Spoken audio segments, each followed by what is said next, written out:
Rolling jump action cut hospital. Broken. You earn $5. So difficult. You lose so easy. Never gambling. Never gambling. 1986 in Hong Kong, Jackie Chan is filming Armor of God. He needs to jump from a tree to a castle wall. Simple enough for someone who's broken nearly every bone in his body. He jumps, his balance shifts, and suddenly he's falling headfirst towards solid ground. The crack is loud enough for the crew to hear. His skull fractures. A piece of bone pushes into his brain. Internal bleeding starts immediately. Doctors drill a hole in his head and insert a plastic plug to stop the hemorrhaging. They tell him he needs 3 months of bed rest, minimum. 7 weeks later, Jackie Chan is back on set. This wasn't a one-time thing. This was just another Tuesday in the life of a man who decided that if he was going to be a star, he'd have to be willing to die for it. The Spy's Son. Before Jackie Chan became Jackie Chan, he was Chan Kong-sang, son of a man named Charles Chan. And Charles wasn't just any father. He was a former Chinese spy. During China's Civil War in 1949, Charles ran secret missions against the Communist Party. When they took power, he fled to Hong Kong and became a cook at a small hotel. The pay was terrible, barely enough to survive. So at 7 years old, Chan Kong-sang was shipped off to the China Drama Academy, while his parents left for Australia to find better work. Here's the thing about that academy. It wasn't a school. It was a military-style torture camp disguised as a performing arts institution. Wake up at 5 a.m., train in martial arts for 10 hours, make one mistake and you'd get military-level punishment. Kids were beaten regularly. It was brutal, systematic, and completely normalized. But Chan was a fast learner. He became part of an elite group called the Seven Little Fortunes, performing Chinese opera for audiences. He mastered acrobatics, flips, and timing. He learned how to fall without breaking, though later in life he'd break anyway. When he finally left the academy, the world had changed. Nobody cared about Chinese opera anymore. Everyone wanted cinema. So Chan did what he had to do. He became a stuntman, the human crash test dummy. In 1970s Hong Kong, stuntmen were disposable. You got paid almost nothing to jump off buildings, crash through glass, and take real punches. There was no insurance. If you got seriously injured, tough luck. Find another job. Chan took every gig he could. He was young, fearless, and desperate to make it. In 1972, he worked on Fist of Fury with Bruce Lee. He was one of the Japanese fighters who gets destroyed in that legendary dojo fight scene. Bruce didn't even notice him. But in 1973, something changed. During the filming of Enter the Dragon, Bruce was spinning a staff during a fight scene. The staff slipped and cracked Jackie right in the head. He collapsed. Bruce rushed over, grabbed his hand, and said, "Oh my God, are you okay?" From that day on, Bruce Lee knew Jackie Chan's name. But then, on July 20th, 1973, Bruce Lee died. Hong Kong's film industry panicked. Bruce had been their golden ticket to global recognition. Enter the Dragon was supposed to prove that Hong Kong cinema could compete with Hollywood. Now their biggest star was gone. So the industry did what it always does. They tried to replace him. Bruce Lee 2.0, The Disaster. Director Lo Wei looked at Jackie Chan and saw an opportunity. He had the martial arts skills, he was young, he could be molded. So Lo Wei cast him in New Fist of Fury.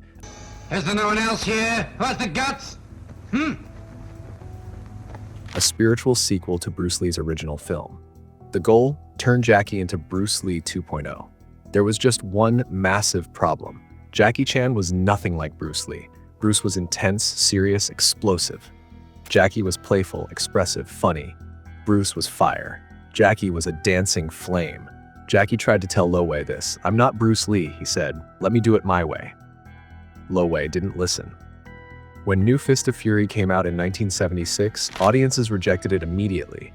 They didn't want a copycat, they wanted something new. But Lo Wei still didn't get it. He cast Jackie in 4 more films, each time trying to force him into Bruce Lee's mold. All of them flopped. Jackie was so disappointed that he thought maybe he just wasn't meant to be an actor. So he left Hong Kong and moved to Australia to work construction with his parents. That's where he got his English name. His Australian supervisor couldn't pronounce Chan Kong-sang. One day, the guy just said, "Mate, your Chinese name is too tough. I'm calling you Little Jack." Everyone started calling him Jackie. And just like that, Chan Kong-sang became Jackie Chan, the birth of a new genre. Jackie was settling into his construction job when he got a call from Hong Kong. Director Yuan Wu-ping had a script. It was called Snake in the Eagle's Shadow. The old man wants to teach me something. I'll try it. And it needed someone who could do martial arts and make people laugh. Yuan didn't want Bruce Lee. He wanted Jackie Chan. The film mixed kung fu with slapstick comedy.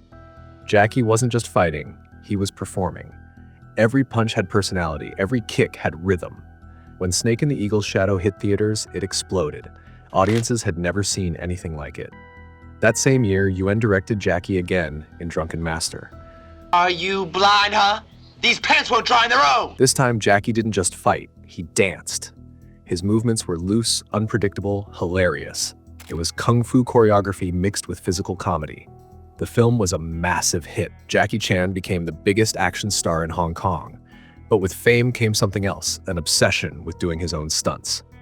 And not just normal stunts, insane, life-threatening, borderline suicidal stunts. The Encyclopedia of Injuries. Let's talk about Police Story 1985. There's a scene where Jackie has to slide down a pole from the 3rd floor of a mall, crashing through glass panels on the way down. The director yelled, "Action." Jackie grabbed the pole and slid. Glass exploded around him. He hit the ground hard. When the crew ran over, they found him lying in a pool of broken glass. He had second-degree burns on his hands from the friction, deep cuts all over his body. His pelvis was dislocated. They rushed him to the hospital. A few weeks later, he was back filming. Then came Armor of God, 1986, the skull fracture we talked about earlier. The plastic plug they inserted into his head is still there today. Over the years, Jackie broke his nose 3 times, his ankle, both cheekbones, most of his fingers, his ribs, his sternum, his neck, his shoulder, and his spine. There's a famous story in Hong Kong. Whenever Jackie started filming a new movie, a hospital room near the set would be pre-booked, just in case, because it wasn't if Jackie would get injured, it was when. Hollywood didn't want him. By the 1980s, Jackie was a superstar in Asia. But Hollywood? They didn't care. When Jackie tried to break into American cinema, he was met with dismissal. To them, he was just another Chinese stuntman who could barely speak English. His comedy didn't translate. His style didn't fit. The Big Brawl, 1980, tried to make him an American street hero. It flopped. The Cannonball Run, 1981, gave him a tiny side role, 4 lines, 8 minutes of screen time. Hollywood didn't know what to do with Jackie Chan, so they ignored him. For over a decade, Jackie dominated Asia while America kept its doors shut. Then in 1995, director Brett Ratner offered him a script called Rush Hour. Jackie almost turned it down. "I don't speak English well enough," he said. Ratner smiled. "That's the comedy. Your broken English will drive Chris Tucker crazy and the audience will love it." Jackie took the role. When Rush Hour hit theaters in 1998, it made $33 million in its opening weekend. By the end of its run, the film earned over $250 million worldwide. Hollywood finally opened the door. Shanghai Noon, Shanghai Nights, The Tuxedo, Around the World in 80 days, Jackie became a household name in the West. The legacy years. As Jackie got older, he started shifting away from pure action. He wanted to prove he could act, not just fight. In 2010, he played Mr. Han in the Karate Kid remake. It was the first time audiences saw Jackie as an emotional mentor, not just a fighter. There's a scene where Mr. Han breaks down, revealing the pain of his past. People cried. It was a performance that showed Jackie Chan was more than fists and stunts. He was a real actor. Then in 2016, after more than 200 films, Jackie Chan received an honorary Oscar for Lifetime Achievement. At the ceremony, he didn't talk about fame or glory. He dedicated the award to every stuntman who gets injured on set but never gets credit in the films they help create. That's who Jackie Chan is.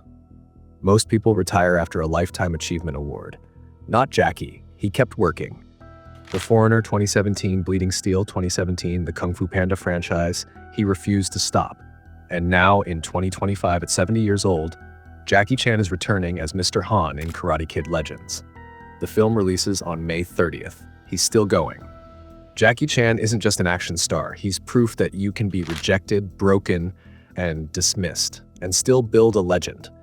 He was told to be Bruce Lee. He refused and created his own path. He was ignored by Hollywood for 15 years. He kept fighting until they noticed. He broke nearly every bone in his body. He kept filming. Jackie's story isn't about talent. It's about refusing to quit when the world says you're not good enough. So yeah, Jackie Chan's real life was more dangerous than his movies, but it was also more inspiring. What do you think about Jackie Chan's journey? Drop your thoughts in the comments. And if you enjoyed this story, hit that subscribe button. We've got more incredible life stories coming your way.